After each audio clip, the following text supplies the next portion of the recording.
Psicólogos, ¿cuál es la historia más perturbadora que han escuchado?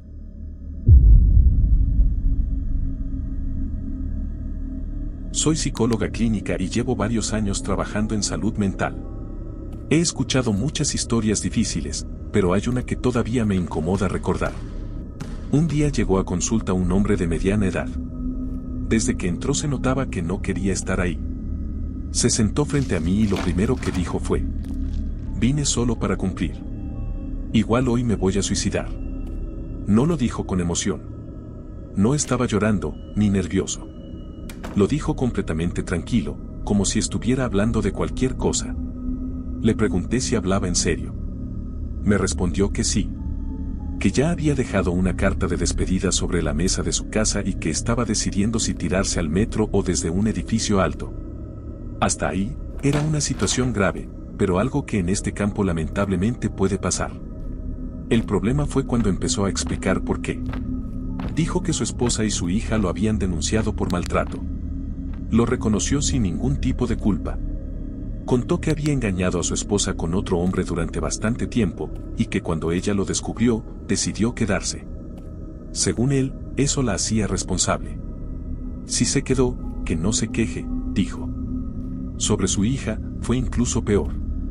La describió como un estorbo. Como alguien desleal. No había ni una sola señal de afecto en cómo hablaba de ellas. Pero lo más perturbador vino después. Me explicó su plan. No quería suicidarse por tristeza. Quería hacerlo como venganza. Decía que, si se mataba, su esposa y su hija cargarían con la culpa toda su vida. Que nunca podrían estar en paz sabiendo que él había muerto por su culpa. Incluso había dejado eso por escrito en la carta. Claramente. Explícitamente. Culpándolas directamente. Luego agregó algo que todavía me cuesta repetir. Esperaba que su esposa no pudiera soportarlo y terminara perdiendo la cabeza. Y que su hija acabara en un sistema de protección, creciendo sin familia. Lo decía con total calma. Como si fuera un plan lógico. Como si estuviera organizando algo perfectamente razonable. En ese momento, lo más difícil no fue solo evaluar el riesgo suicida. Fue manejar lo que yo estaba sintiendo. Porque no estaba frente a alguien desesperado. Estaba frente a alguien que quería hacer daño incluso después de morir. Recuerdo que por un segundo pensé algo terrible. Pensé en lo peligroso que era que esa persona siguiera teniendo contacto con su familia. Pero evidentemente, la ética profesional no deja espacio para ese tipo de pensamientos. Activé el protocolo de riesgo suicida inmediatamente. Se coordinó su traslado en ambulancia a urgencias psiquiátricas. Cuando se lo llevaban, él seguía completamente tranquilo. Ni siquiera parecía alterado. Después de eso, por procedimiento, revisé antecedentes clínicos vinculados al caso. Y ahí fue cuando todo terminó de encajar. Los registros de su esposa y su hija describían situaciones que, honestamente, se acercaban más a la tortura psicológica que a un conflicto familiar. Manipulación constante. Control. Maltrato emocional sostenido por años. Ese hombre no estaba en crisis. Ese hombre era el problema. Con el tiempo entendí que estaba frente a un perfil muy específico. Personas que no solo dañan a otros en vida, sino que incluso intentan hacerlo desde la culpa, el control o la manipulación, hasta el final. Después de tantos años trabajando en esto, puedo decir que he visto de todo. Historias tristes. Otras extrañas. Algunas incluso difíciles de creer. Pero esta es de las pocas que me hizo salir del consultorio con una sensación muy clara. Que hay personas que no buscan ayuda. Solo buscan una última forma de hacer daño.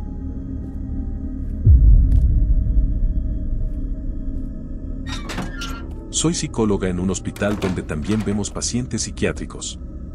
Llevo años en esto y he tratado con todo tipo de personas, crisis, paranoia, pacientes agresivos, etc. Nada me sorprende demasiado a estas alturas. Pero hubo un caso que sí me dejó mal.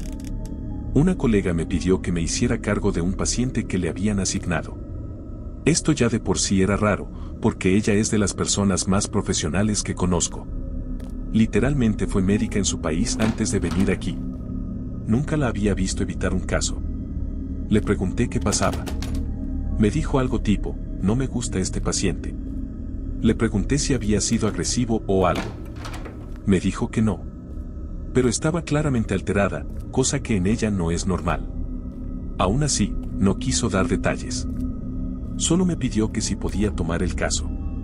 Acepté, pensando que tal vez era alguien difícil o incómodo, pero nada fuera de lo habitual. Entré a la habitación. El tipo estaba sentado en la cama, tranquilo. Nada fuera de lo normal. Ni agitado, ni raro, ni nada. Cuando me vio, me dijo: "Ah, cambiaron a la enfermera". Eso ya me llamó la atención. Le pregunté por qué decía eso. Me respondió algo como, porque la otra no quería volver. Lo dijo como si fuera obvio. Intenté seguir con la evaluación normal. Le pregunté cómo se sentía, qué había pasado, etc. Pero en vez de responder directo, empezó a hacer comentarios sobre mí. Al principio cosas genéricas. Tipo que me veía cansada, que trabajaba mucho, etc. Eso pasa, hay pacientes que intentan leer a la gente. Pero luego empezó a ponerse específico. Me dijo que no dormía bien. Ok, eso le pasa a mucha gente. Después dijo que siempre dejaba el teléfono boca abajo al dormir. Eso ya me pareció raro, pero aún podía ser coincidencia. No dije nada. Luego me dijo que mi mamá me había llamado el día anterior y que no le contesté. Ahí sí me quedé helada. Porque era verdad. Y no es algo que nadie en el trabajo supiera. Le pregunté directamente cómo sabía eso. Me dijo, no necesito que me lo digan. Ya en ese punto estaba incómoda, pero trataba de mantener la profesionalidad. Pensé que tal vez estaba adivinando bien o tirando muchas cosas al azar. Pero luego dijo algo sobre mi hermano. Dijo que no debería manejar de noche. Eso ya me terminó de descolocar. Mi hermano había tenido un accidente hace poco y no se lo había contado a nadie del hospital. A nadie. Le pregunté otra vez cómo sabía eso. Misma respuesta. Nada claro. No fue amenazante en ningún momento. No levantó la voz. No hizo nada grave como tal. Pero la sensación era horrible. No sé cómo explicarlo mejor. Era como si estuviera hablando con alguien que sabía cosas que no debería saber, pero sin darte ninguna explicación. En ese punto decidí salir de la habitación con la excusa de consultar con mi supervisor. Y honestamente, no volví a entrar. Le pasé el caso a mi médico supervisor y ya. Ni de broma me quedaba sola otra vez con ese tipo. Nunca supe qué pasó después con él. Y tampoco tengo una explicación clara. Puede que haya sido coincidencia, que fuera extremadamente bueno leyendo a la gente, o lo que sea. Pero en todos los años que llevo trabajando en esto, esa fue la única vez que sentí que un paciente no era peligroso en el sentido típico. Pero igual no quería estar ni un minuto más en la misma habitación que él.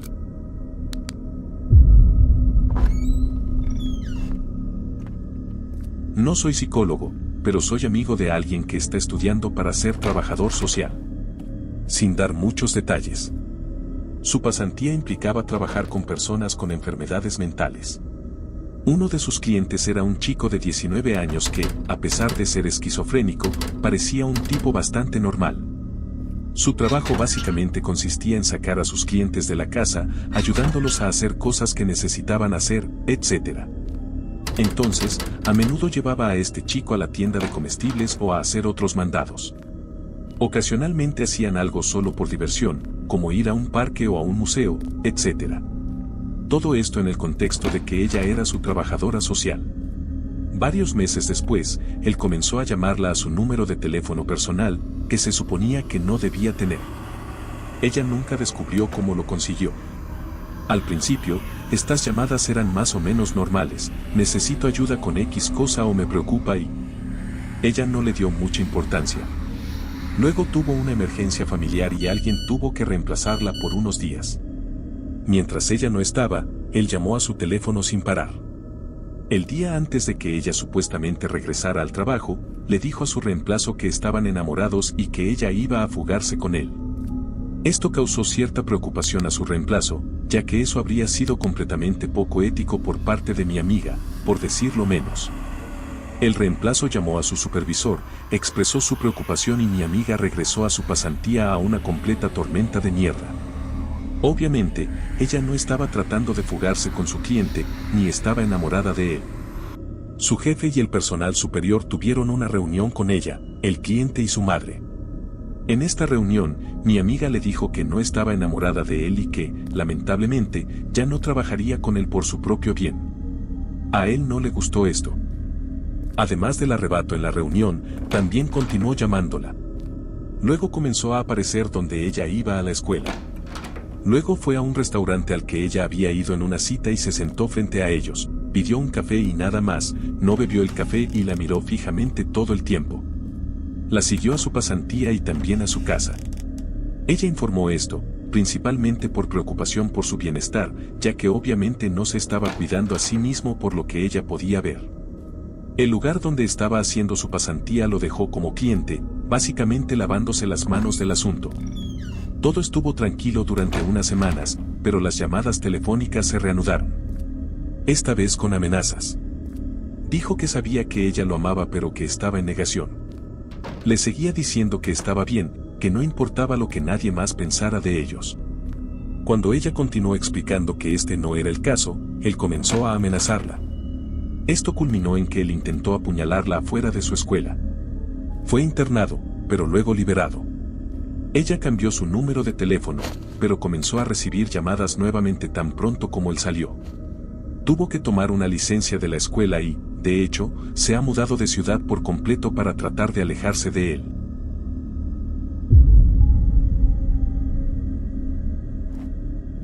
Soy psicólogo y durante un tiempo trabajé en un centro residencial para menores con problemas bastante serios, tanto conductuales como en el ámbito sexual. No era un lugar normal. La mayoría de los chicos que llegaban ahí venían de situaciones de negligencia extrema, abuso o abandono prolongado. Muchos tenían retrasos en el desarrollo, traumas muy marcados o conductas difíciles de manejar. He visto muchas cosas en ese trabajo.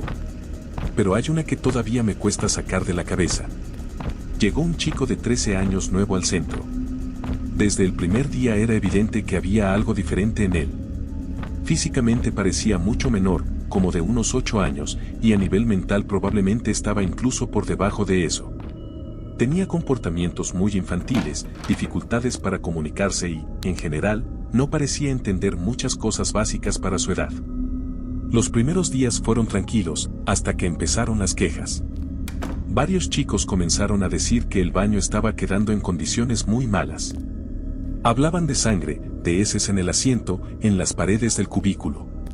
Al principio pensamos que podía ser algo puntual, pero empezó a repetirse. Y bastante seguido.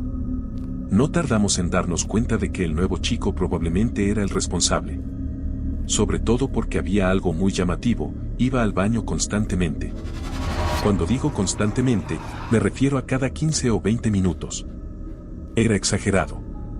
Así que como equipo decidimos aumentar la supervisión del baño lo máximo posible dentro de lo ético. No podíamos invadir completamente su privacidad, pero sí monitorear. Una noche me tocó a mí. El chico entró al baño y yo me quedé afuera, cerca de la puerta, lo suficientemente cerca como para escuchar y ver lo básico sin cruzar límites. Desde donde estaba podía ver sus pies debajo de la puerta del cubículo. Al principio todo normal. Se sentó en el inodoro. Pasaron unos minutos. De repente se levantó y escuché que vomitaba. No era la primera vez. También había estado vomitando bastante esos días. Luego volvió a sentarse. Hasta ahí, nada fuera de lo que ya habíamos visto. Pero después de un minuto más o menos, volvió a levantarse. Esta vez no se quedó de pie. Se agachó frente al inodoro, como en cuclillas, otra vez para vomitar. Y fue ahí cuando pasó. Desde mi posición, al estar en cuclillas, se alcanzaba a ver parte de su cuerpo por debajo de la puerta. No voy a entrar en detalles innecesarios, pero fue evidente lo que estaba haciendo.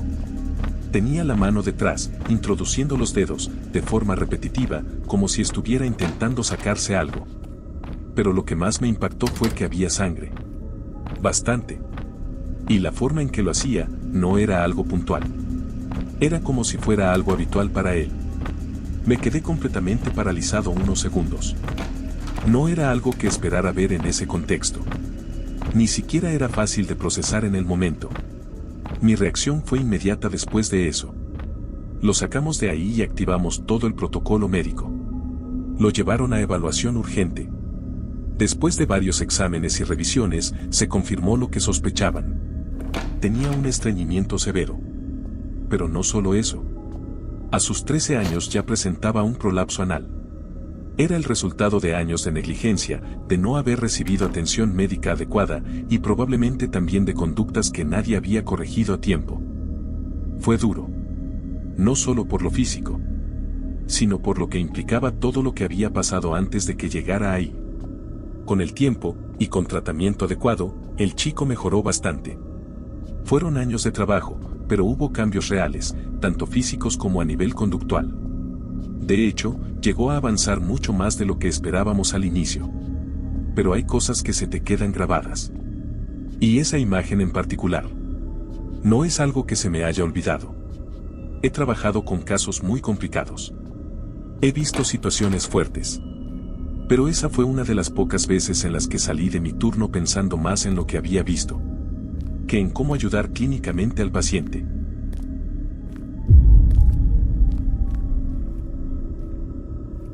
Trabajé con delincuentes sexuales durante aproximadamente 5 años. Trabajé con otro terapeuta y realizamos alrededor de 4 grupos a la semana, además de un grupo para adolescentes. Parte del tratamiento implica obligar a los hombres a contar cómo abusaron de sus víctimas una y otra vez con las palabras correctas. Es decir, forcé mi pene en su boca en lugar de puse mi pene en su boca. Este hombre violaba anualmente a sus hijas, obligando a una a ver mientras hacía que la otra se pusiera en posición de perrito, y ponía su pie en la garganta de la niña mientras la violaba. Luego violaría a la otra de la misma manera. Nunca podré sacar esa historia de mi cabeza, nunca jamás. Otra historia es cuando estaba trabajando con niños. Trabajé con una chica y su padre era un delincuente sexual. Se mudaba de nuevo en verano y no podría controlar las cosas, ya que era un programa de tratamiento escolar a diario y conseguir que asistieran al tratamiento durante el verano era difícil. Llamé al DSS, advertí a la madre para que no permitiera el contacto con el hombre, etc., y nadie escuchó. Ella fue abusada sexualmente ese verano por el hombre.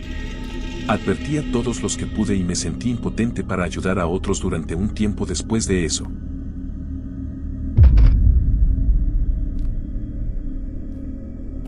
Yo era un trabajador de cuidado juvenil que trabajaba en un hogar grupal para niños entre las edades de 13 a 18 años. Muchos casos difíciles pasaron por el hogar, pero uno se ha quedado conmigo durante años y años. Uno de los jóvenes fue abusado durante 3 años. Los miembros de su familia lo ataban en el sótano y lo violaban durante semanas. Uno de los miembros de la familia decidió que ya no quería lidiar con el niño, así que decidieron rociarlo con gasolina y prenderle fuego. El niño sobrevivió con quemaduras graves en la mitad inferior de su cuerpo y cuando el trabajador social lo encontró estaba cerca de la muerte. Alguien llamó a la policía cuando escuchó los gritos. No confiando en el sistema que lo había fallado, el joven huyó de su hogar de acogida y durmió en el bosque durante 3 años. Viviendo en garajes y comiendo basura hasta que alguien lo encontró y llamó a la policía. Fue entonces cuando llegó al hogar grupal. Las cosas que este joven te contaba sobre su vida me revolvían el estómago, y para ser honesto, quería asesinar a toda su familia.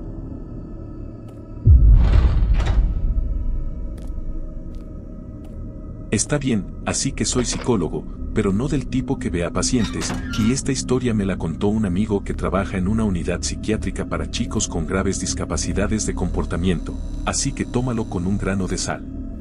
Una vez le pregunté si tenía algún niño bajo su cuidado que supiera que estaba totalmente destrozado, más allá de la reparación, que nunca sería capaz de ser un ciudadano responsable e independiente que cumpla con la ley. Aparentemente, tenía a su cuidado a un niño de 6 años. El niño era el producto de una unión incestuosa entre padre e hija.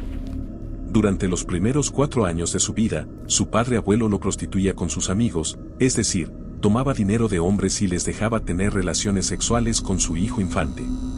Todo eso mientras lo golpeaban repetidamente. A la edad de 4 años, fue testigo de cómo su abuelo padre asesinaba a su madre hermana. El donante de esperma fue encarcelado y el niño fue puesto al cuidado de su abuela bisabuela, quien lo consideraba la simiente de Satanás y no quería nada que ver con él. Ella lo mantenía encerrado en un baúl en el ático la mayor parte del tiempo. En algún momento, el niño llegó a atención psiquiátrica y la abuela fue arrestada por negligencia criminal. Mi amigo dice que el niño es sexualmente inapropiado y no tiene control sobre sus emociones, y está seguro de que, a la edad de 6 años, nunca será un miembro contribuyente de la sociedad. Todo lo que pueden hacer es mantenerlo hasta que cumpla 18 años y luego soltarlo hasta que, inevitablemente, viole o asesine a alguien y termine en la cárcel.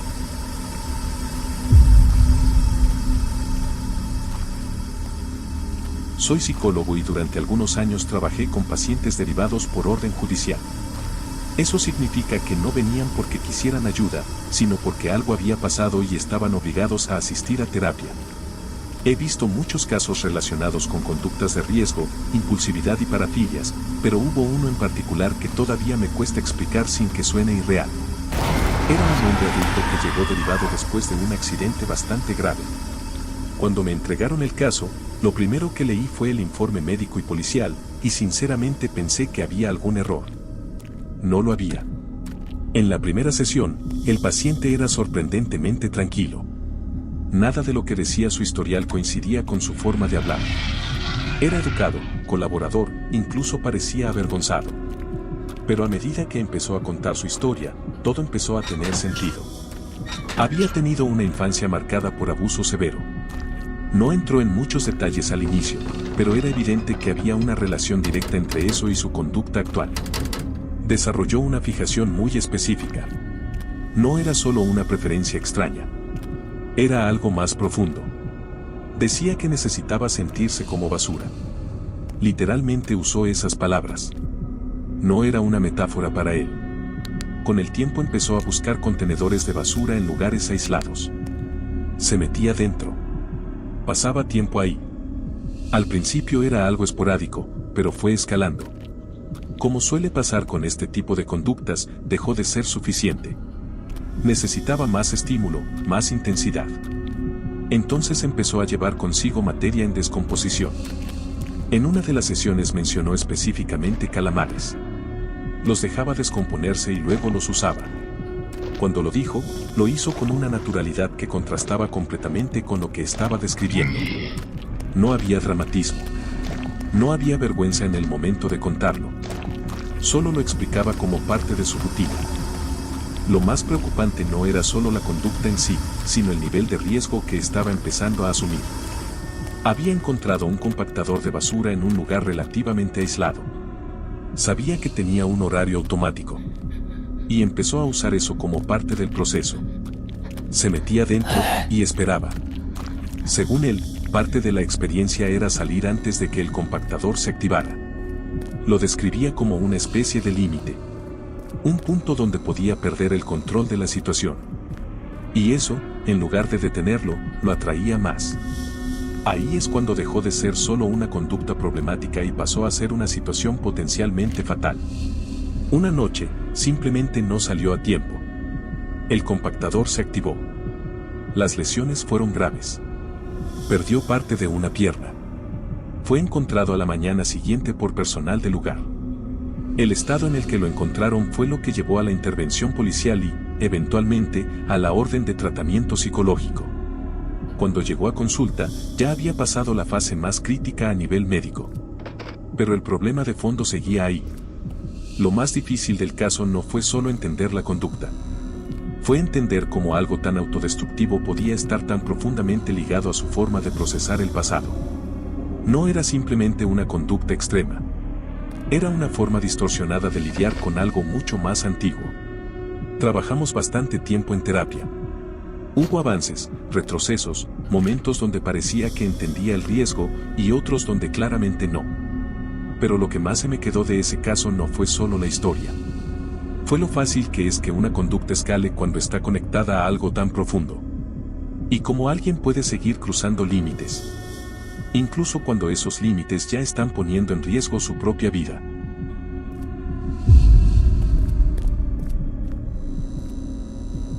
Soy psicólogo, pero esta historia no es mía directamente.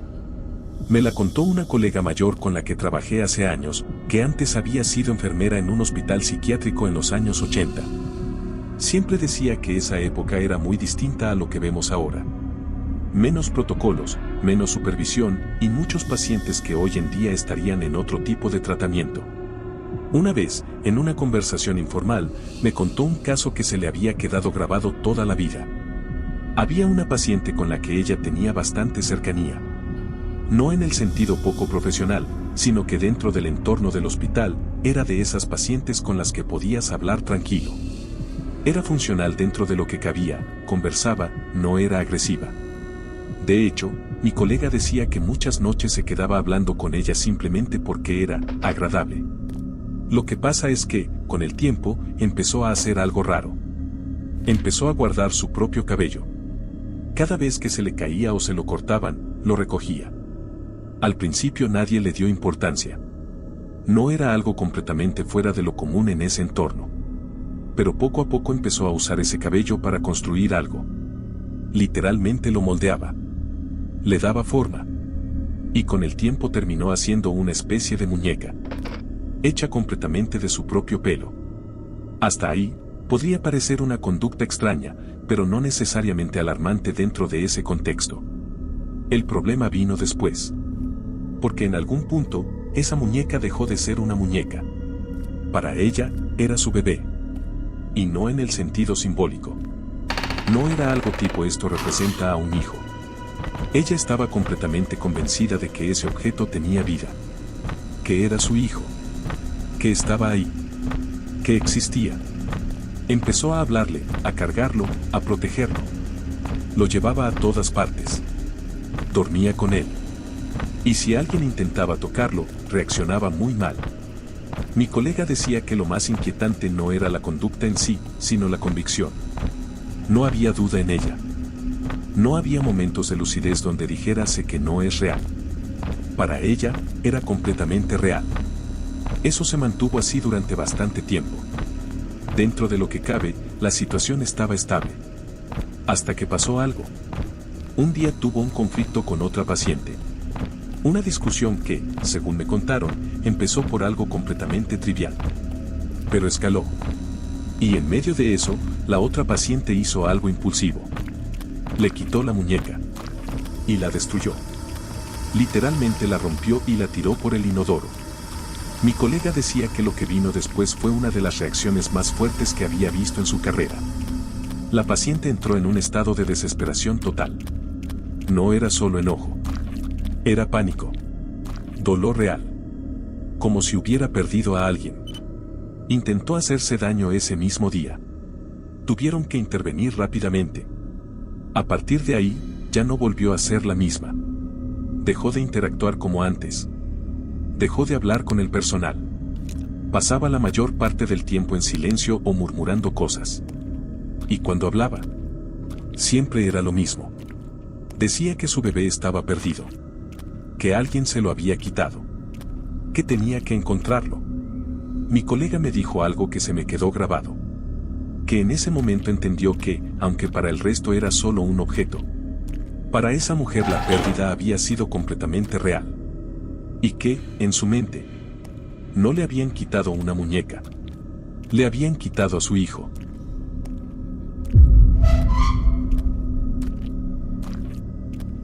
No soy psicólogo, pero estuve en un centro de tratamiento residencial y escuché muchas cosas jodidas. Pero lo peor fue este niño cuyos padres eran adictos a la heroína.